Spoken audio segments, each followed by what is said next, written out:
কৃতজ্ঞতা জানাই।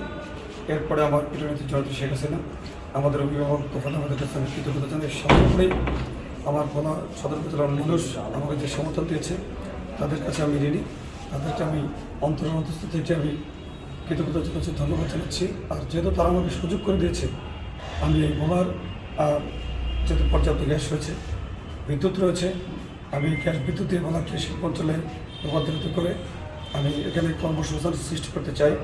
এর পাশাপাশি আমি শিক্ষাকে নিয়ে কাজ করতে চাই, স্বাস্থ্য ব্যবস্থাকে নিয়ে কাজ করতে চাই এবং ভোলা বরিশালের যে ব্রিজ, আমাদের যে স্বপ্ন, সেই স্বপ্ন বাস্তবায়নের জন্য আমি কাজ করতে চাই।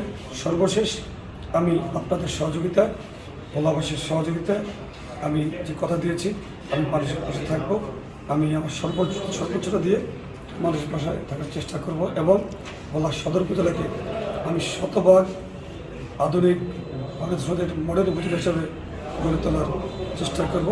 আর আমি ইনশাআল্লাহ যে দরিদ্রমুক্ত থাকবো, এই কথা দরিদ্রমুক্ত থাকবো, এ ব্যাপারে আমি সবাইকে নিয়ে ভোলার সার্বিক উন্নয়নের জন্য দল পথ নির্বিশেষে আমি কাজ করতে চাই আমাদের নেতার পরামর্শে এবং আপনাদের সহযোগিতায়।